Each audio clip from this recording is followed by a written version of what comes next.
Hello friends, this is Akanksha Singh. Welcome you on YouTube channel way to JRF. आज हम लोग discuss कर रहे हैं यूजीसी नेट का प्रीवियस ईयर का क्वेश्चन पेपर है जून 2013 का। लास्ट क्लास में हम लोगों ने इसके कुछ 7 क्वेश्चंस डिस्कस किए थे। आज हम लोग उसके आगे क्वेश्चंस डिस्कस करेंगे। और अगर अभी तक आपने चैनल सब्सक्राइब नहीं किया है या आज आप पहली बार चैनल पे वीडियो देख रहे हैं तो चैनल को सब्सक्राइब जरूर कर दीजिएगा और अपने फ्रेंड्स के साथ भी शेयर कर दिया करिए, जिससे वो लोग भी इसका बेनिफिट ले सकें। और ये टेलीग्राम ग्रुप है, यहाँ पे आपको सारे पीडीएफ मिल जाएंगे। जितना भी हम लोग क्लासेस डिस्कस कर रहे हैं उसके सारे क्वेश्चन आपको यहाँ पे पीडीएफ फॉर्म में मिल जाएंगे। और ये फेसबुक पेज है। अगर यूट्यूब चैनल पे आपको कोई क्लास नहीं मिल रही है तो ये फेसबुक पेज है, यहाँ पे आपको क्लासेस के सारे लिंक मिल जाएंगे, तो आप यहाँ से भी क्लास को देख सकते हैं, ढूंढ सकते हैं। ये इंस्टाग्राम पेज है, तो आप यहाँ पे हम लोग को फॉलो कर सकते हैं। तो आज हम स्टार्ट करेंगे। लास्ट क्लास में हम लोगों ने क्लास 7 तक क्वेश्चन 7 तक डिस्कस कर लिया था। आज हम लोग स्टार्ट करेंगे क्वेश्चन नंबर 8 से। और उसके पहले जल्दी जल्दी चैनल को सब्सक्राइब कर लीजिए और क्लास को शेयर कर दीजिए। स्टार्ट करते हैं। क्वेश्चन क्या है? The function of ego is based on. जो ईगो का फंक्शन है वो किस पे बेस्ड होता है? सबसे पहले तो हमारी जो फ्रूड की एक थ्योरी है, साइकोसेक्सुअल थ्योरी, सिगमंड फ्राइड की, कोई हम उसको फ्राइड बोलते हैं या फ्रूड भी बोल सकते हैं। सिगमंड फ्राइड की थ्योरी है साइकोसेक्सुअल साइकोसेक्सुअल थ्योरी। इसमें हम लोगों ने 3 टर्म पढ़े। क्या क्या है? इद, ईगो और सुपर ईगो। तो यहाँ पे हमें किसके बारे में पूछा गया है? ईगो के बारे में। तो जो ईगो है ये रियलिटी प्रिंसिपल्स पे काम करता है, मीन्स रियलिटी पे काम करता है। आईडी, उसको कहीं कहीं हम आईडी बोलते हैं या इद बोलते हैं। तो ये इद किस पे काम करता है? ये प्लीजर पे काम करता है। सुपर ईगो किस पे काम करता है? ये मोरालिटी पे काम करता है। और मेन ईगो का क्या काम है? ईगो एक तो रियलिटी पे काम करता है, मीन्स जो वास्तविकता है उस पे काम करता है। और ईगो का एक और काम होता है, जो ईद के जो भी प्लीजर्स हैं या ईद को क्या चाहिए उसको कंप्लीट करने में या उसको फुलफिल करने में भी ईगो जो है हेल्प करता है। लेकिन किस बेसिस पे? रियलिटी के बेसिस पे। और मतलब सोशली और रियलिस्टिकली जो चीजें रियल हैं उनसे कोरिलेट करके ईद की जो प्लीजर्स हैं इसको कंप्लीट करने में या फुलफिल करने में जो है ईगो हेल्प करता है। तो यहाँ पे हमने पढ़ा है फ्रूड की साइकोसेक्सुअल थ्योरी है, जिसमें हमने 3 टर्म्स पढ़े हैं, इद, ईगो और सुपर ईगो। यहाँ पे ईगो के बारे में पूछा गया है। तो ईगो जो है हमारा रियलिटी प्रिंसिपल पे काम करता है, प्लीजर प्रिंसिपल पे हमारा इद काम करता है और सुपर ईगो हमारा मोरालिटी पे काम करता है। तो हमारा जो आंसर होगा वो होगा option B, reality principle. Next question आता है हमारा क्वेश्चन नंबर 9। क्वेश्चन नंबर 9 क्या है? The process of cutting material by means of high velocity jet of high temperature ionized gas argon is called।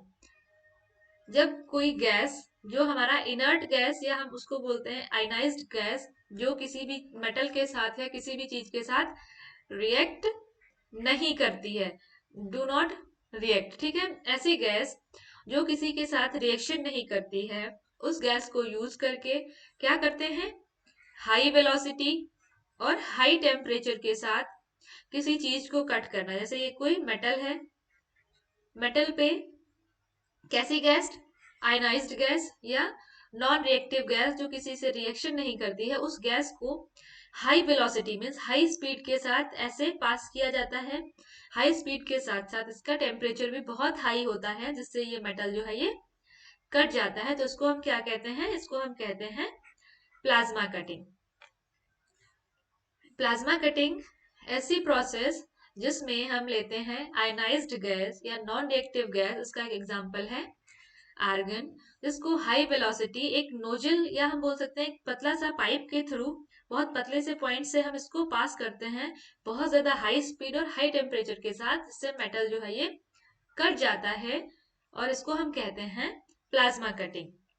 Next question आता है हमारा question number 10। LEAF stands for, means यहाँ पे LEAF का full form बताना है। तो फुल फॉर्म इसका क्या है? ऑप्शन हमारा जो बी है ये सही है।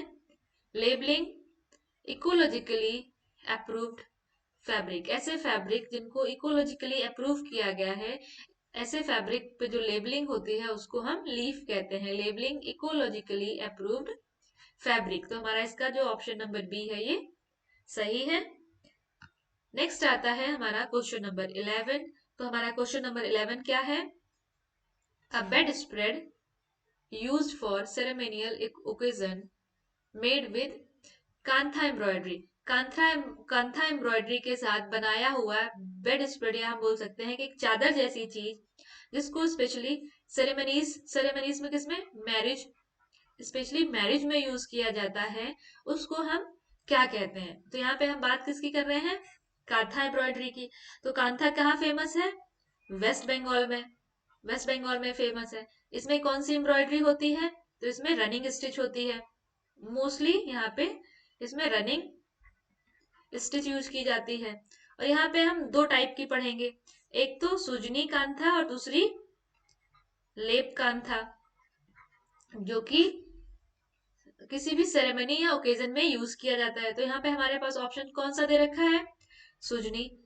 तो मैरिज के टाइम पे एक चादर जैसा चीज होती है, या हम उसको बोल सकते हैं कि ओढ़नी जैसी एक चीज होती है, जिसपे कांथा एम्ब्रॉयडरी किया जाता है और इसको स्पेशली मैरिज में या ओकेजन में यूज किया जाता है, तो उसको हम बोलते हैं सुजनी। सुजनी के साथ साथ इसके और भी कई टाइप हैं उनको, जैसे लेप कांथा, दुर्जनी और कांथा रूमल। तो ये कुछ टाइप्स हैं कांथा एम्ब्रॉयडरी के, जो कि वेस्ट बंगाल में फेमस है। इसमें मोस्टली रनिंग स्टिच यूज की जाती है। ठीक है। नेक्स्ट क्वेश्चन आता है हमारा क्वेश्चन नंबर 12। तो क्वेश्चन नंबर 12 क्या है? When black colour is added to any colour it is called. किसी भी कलर में जब हम काला कलर यूज करते हैं तो उसको हम क्या कहते हैं? तो ऑप्शंस क्या हैं? क्रोमा, टिंट, शेड या कलर वैल्यू। तो आपने देखा होगा नॉर्मली जहाँ पे कुछ जैसे हम जा रहे हैं, धूप दिन का टाइम है, जहाँ पे धूप पड़ रही है वहां पे कैसा होता है? लाइट होता है। और जहाँ पे धूप नहीं पड़ रही है वो हल्का सा डार्क दिखता है, तो हम लोग बोलते हैं कि शेड में चलते हैं। शेड मतलब जहाँ पे डार्क है। तो जब भी किसी कलर में ब्लैक कलर मिलाया जाता है तो उसको हम बोलते हैं शेड। और जब भी व्हाइट कलर मिलाया जाता है उसको हम बोलते हैं टिंट। यहाँ पे तो हमने पढ़ लिया, जब भी हम ब्लैक कलर ऐड करते हैं, ब्लैक कलर किसी भी चीज में मिलाया जाता है या किसी भी कलर में मिलाया जाता है, तो उसको हम बोलते हैं शेड। और जब भी व्हाइट कलर मिलाया जाता है उसको हम बोलते हैं टिंट। जैसे हमारे पास रेड कलर है, एक हमने ले लिया सिंपल सा एग्जांपल के लिए, हमारे पास ये रेड कलर है, इधर इसमें हम ब्लैक मिलाएंगे, कलर ब्लैक कलर मिला रहे हैं, तो ये क्या बनेगा? मरून कलर बनेगा, फिर डार्क मरून बनेगा। मीन्स इधर डार्क होता जा रहा है, ये शेड की तरफ बढ़ता जा रहा है। और अगर यही इसमें हम व्हाइट मिलाएंगे तो ये पहले पिंक बनेगा, ठीक है, फिर लाइट पिंक बनेगा। तो मीन्स इधर क्या है? ये हल्का होता जा रहा है। तो जहां पे हम ब्लैक बनाते हैं, किसी भी कलर में अगर हमने ब्लैक कलर मिलाया तो ये उसको हम शेड बोलते हैं, या ऐसा कलर जो डार्क होता जा रहा है उसको हम शेड बोलते हैं। जब कलर में हमने व्हाइट मिलाया, ये हल्का होता जा रहा है, इसको हम टिंट बोलते हैं।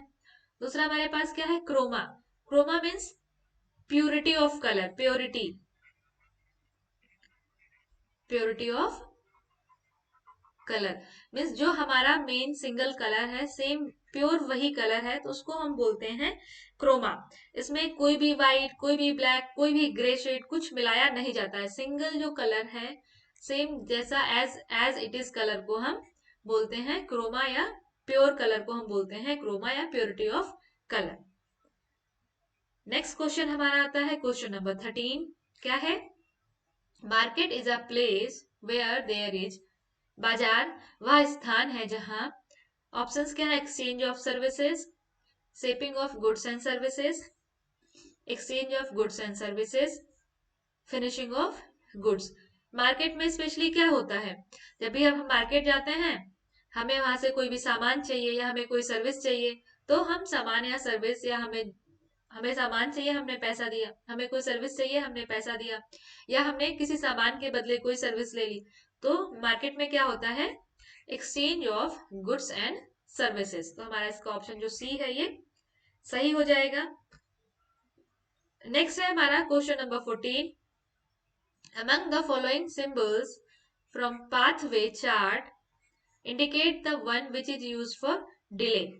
तो हमने अगर हम पाथवे चार्ट की बात कर रहे हैं तो वहां पे कौन सा सिंबल है जिसको हम यूज करते हैं डिले के लिए, तो हमारा ये ऑप्शन जो है ये सी सही हो जाएगा। और यहाँ पे एक चीज है जैसे पाथवे है, प्रोसेस चार्ट है, ये इनमें सबको बहुत कंफ्यूजन है, तो इसको अभी हम लोग यहाँ पे एक्सप्लेन नहीं कर रहे हैं। तो इससे रिलेटेड एक पूरा वीडियो आपको अलग से हम जल्दी से ही इसका एक वीडियो अपलोड करेंगे, जिसमें हम लोग पाथवे, प्रोसेस चार्ट और साइक्लिक चार्ट, जितने भी चार्ट्स हैं उनको हम अलग से प्रॉपर अच्छे से डिस्कस करेंगे। तो उसका वीडियो हम अलग से देंगे, तो यहाँ पे अब इसको हम लोग डिस्कस नहीं कर रहे हैं। वहां पे हम सारे सिंबल्स जो भी है एवरीथिंग हम लोग प्रॉपरली डिस्कस करेंगे। तो अभी यहाँ पे हम अपना आंसर देखते हैं क्या है।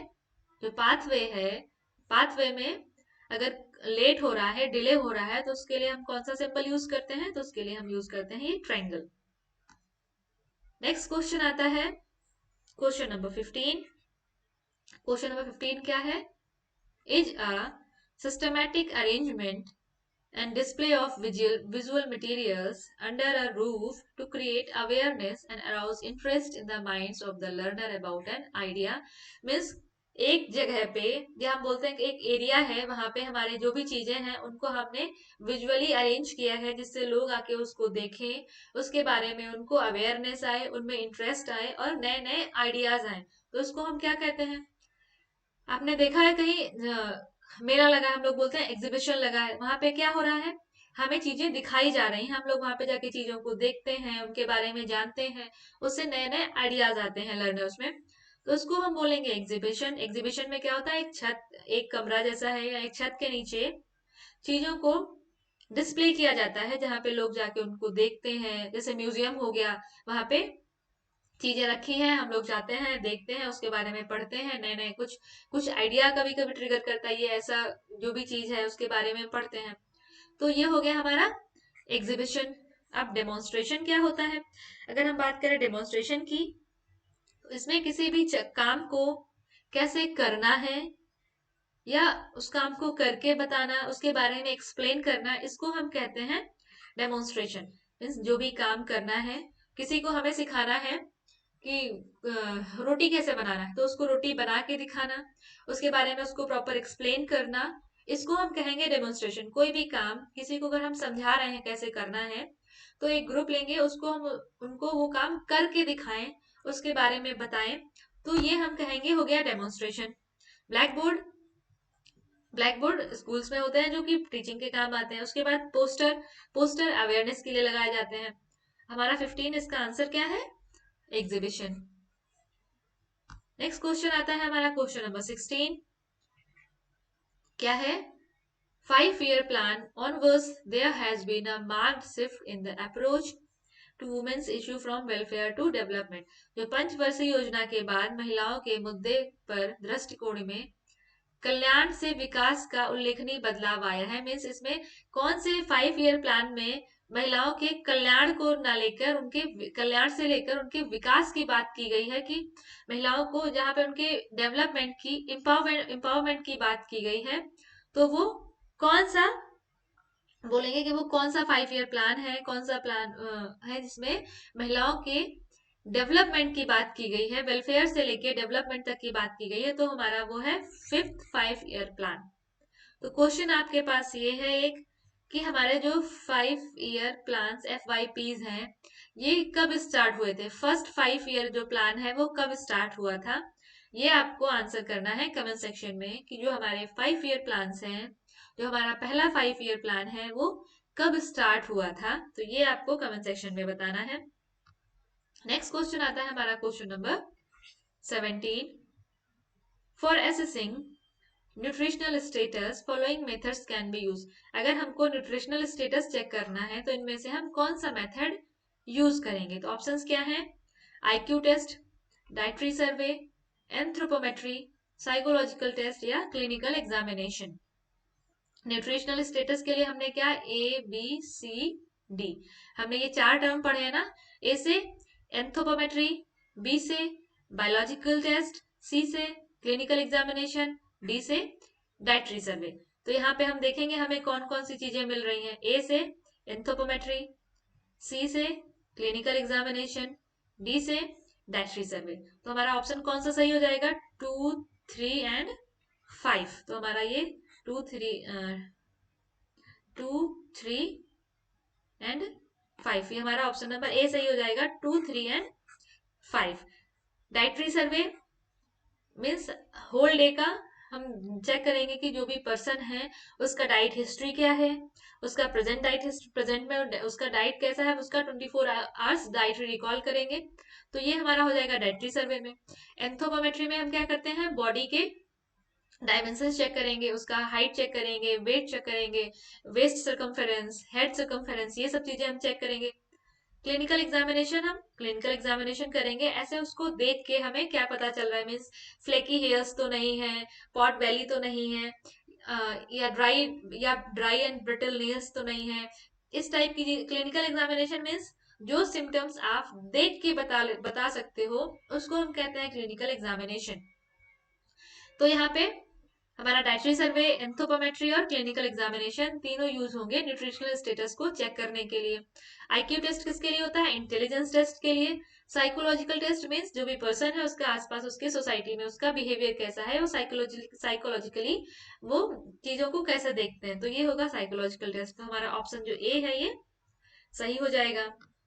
नेक्स्ट क्वेश्चन आता है question number 18। Following are essential amino acid, इनमें से कौन से इसेंशियल एमिनो एसिड है। अगर हम बात करें एमिनो एसिड्स की, तो हम यहाँ पे 3 टाइप के एमिनो एसिड्स हमने पढ़ा है। एक तो इसेंशियल एमिनो एसिड, एक सेमी इसेंशियल एमिनो एसिड और एक non essential amino acid.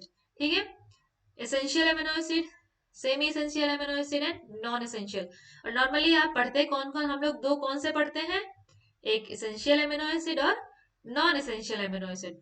Essential amino acids कौन से हैं, जिनको हमें डाइट में इंक्लूड करना ही करना है, मीन जब भी हम खाना खा रहे हैं हमको ध्यान में रखना है कि उनमें हमारे जो इसेंशियल एमिनो एसिड्स हैं वो हमारे डाइट में होने चाहिए। नॉन इसेंशियल एमिनो एसिड्स जो बॉडी हमारी खुद फॉर्मुलेट कर लेती है, बॉडी उनको खुद बना लेती है, उनको हम कहते हैं नॉन इसेंशियल एमिनो एसिड्स। तो यहाँ पे हमने टोटल 20 एमिनो एसिड्स पढ़े हैं, इनमें से कुछ इसेंशियल एमिनो एसिड हैं, कुछ नॉन इसेंशियल एमिनो एसिड हैं, कुछ सेमी इसेंशियल एमिनो एसिड्स हैं। तो ये याद करने में बहुत कंफ्यूजन रहता है।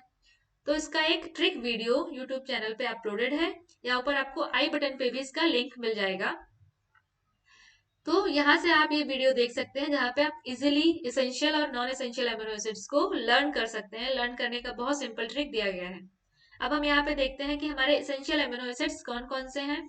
तो जो हमारे इसेंशियल एमिनो एसिड है वो है आइसोल्यूसिन, लाइसिन और ल्यूसिन, मीन्स 1, 3 और 4। तो 1, 3, 4 हमारा ऑप्शन जो सी है ये सही हो जाएगा। बचा क्या, एलानाइन और आर्जिनिन, ये हमारे नॉन इसेंशियल एमिनो एसिड्स हो गए। तो आइसोल्यूसिन, लाइसिन और ल्यूसिन ये हमारे इसेंशियल एमिनो एसिड हैं। तो ये एसेंशियल एमिनो एसिड और नॉन एसेंशियल एमिनो एसिड से रिलेटेड वीडियो आप जरूर देखिएगा, इससे आप इजिली वीडियो अपने एसेंशियल एमिनो एसिड्स को याद कर लेंगे। नेक्स्ट क्वेश्चन आता है question number 19। Maillard reaction occurs in the following food item. सबसे पहले मिलार्ड रिएक्शन क्या है, ये non non enzymatic, enzymatic reaction है। नॉन एंजाइमेटिक रिएक्शन मीन्स ऐसी रिएक्शन जिसमें एंजाइम्स की जरूरत नहीं पड़ती है, फिर भी रिएक्शन हो रही है तो किसकी जरूरत पड़ती है, हीट की। Maillard reaction non enzymatic browning reaction है, जिससे मिलार्ड रिएक्शन से क्या होता है, जब भी मिलार्ड रिएक्शन होती है तो ब्राउन कलर बनता है। ठीक है, जहां पे भी मिलार्ड रिएक्शन होगा वहां पे ब्राउन कलर बनेगा। नॉन एंजाइमेटिक ब्राउनिंग रिएक्शन है तो यहाँ पे हीट की जरूरत पड़ती है। और ये मिलार्ड रिएक्शन किसके किसके बीच में होता है, तो आपको लिखा हुआ मिल सकता है प्रोटीन प्लस शुगर। प्रोटीन की जगह पे कभी कभी आपको मिल सकता है एमिनो एसिड, शुगर की जगह पे आपको मिल सकता है ग्लूकोज या फिर कार्बोहाइड्रेट। तो ये दोनों टर्म्स आपको मिल सकते हैं, protein plus sugar, amino acid plus glucose, या फिर protein and glucose, amino acid and sugar. Means ये चार टर्म्स में आपको मिल सकता है और इनमें ही मिलाड रिएक्शन होता है और जिससे बनता क्या है, जिससे बनता है ब्राउन कलर। अब किसमें होता है, देखो आप टोस्ट में ब्राउन कलर आता है, जब भी आप टोस्ट को टोस्ट करेंगे इसमें ब्राउन कलर आएगा।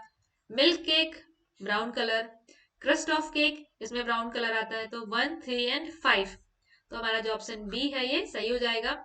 मेलार्ड रिएक्शन को हम नॉन एंजाइमेटिक ब्राउनिंग रिएक्शन कहते हैं और इस रिएक्शन को होने के लिए हीट की जरूरत पड़ती है, इससे ब्राउन कलर बनता है। ये प्रोटीन और शुगर के बीच में होती है और हमारा ऑप्शन जो बी है ये सही हो जाएगा। नेक्स्ट क्वेश्चन आता है question number 20, which of the following are rich source of cholesterol. Cholesterol को हम स्टेरॉल भी कहते हैं, ठीक है। और कोलेस्ट्रॉल जो है एनिमल सेल मेम्ब्रेन के लिए, सेल मेम्ब्रेन का जो स्ट्रक्चर है इसके लिए इंपॉर्टेंट होता है। और ये कोलेस्ट्रॉल किसके लिए इंपॉर्टेंट होता है, ये जरूरी होता है मेम्ब्रेन की परमिएबिलिटी एंड फ्लूइडिटी के लिए। परमिएबिलिटी कहा गया, ये परमिएबिलिटी मीन्स क्या होता है बताते हैं। परमिएबिलिटी, परमिएबिलिटी मीन्स जो हमारी सेल है, सेल की जो मेम्ब्रेन है इसमें कुछ हो सकता है एलिमेंट्स हैं या न्यूट्रिएंट्स हैं वो सेल के एक साइड आ जा रहे हैं, जब सेल के एक साइड आ जा रहे हैं यहाँ से बाहर नहीं जा पा रहे हैं, या कुछ एलिमेंट्स हैं जो बाहर चले जा रहे हैं वो अंदर नहीं आ पा रहे हैं। मीन्स ऐसी मेम्ब्रेन जो सिलेक्टिव एलिमेंट्स के लिए परमिएबल हो या सिलेक्टिव एलिमेंट्स को, जो एक दीवार जैसी है ये, ठीक है, एक दीवार जैसी है, सिलेक्टिव एलिमेंट्स को इधर से उधर जाने दे, इसको हम कहते हैं परमिएबिलिटी। तो कोलेस्ट्रॉल जो है स्टेरॉल बोलते हैं, एनिमल सेल मेम्ब्रेन के स्ट्रक्चर के लिए इंपॉर्टेंट है, ये सेल को, सेल जो मेम्ब्रेन है उसको परमिएबल बनाती है। तो किसमें किसमें रिच सोर्स ऑफ कोलेस्ट्रॉल क्या क्या है, एक तो हमारा हो जाएगा एग, दूसरा आइसक्रीम, तीसरा बर्फी। 1, 2 और 6, तो हमारा जो ऑप्शन नंबर डी है ये सही हो जाएगा। और जो क्वेश्चन है वो आपके लिए है first 5 year plan. 5 year plan, हमारा जो फर्स्ट 5 ईयर प्लान है वो कब आया था, इसका ईयर आपको लिखना है कि फर्स्ट 5 ईयर प्लान हमारा कब लागू किया गया था या कब आया था, इसका ईयर आपको बताना है।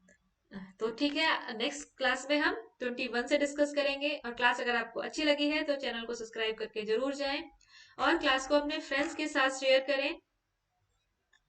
मिलते हैं नेक्स्ट क्लास में, तब तक के लिए wish you all the very best, good luck, bye bye.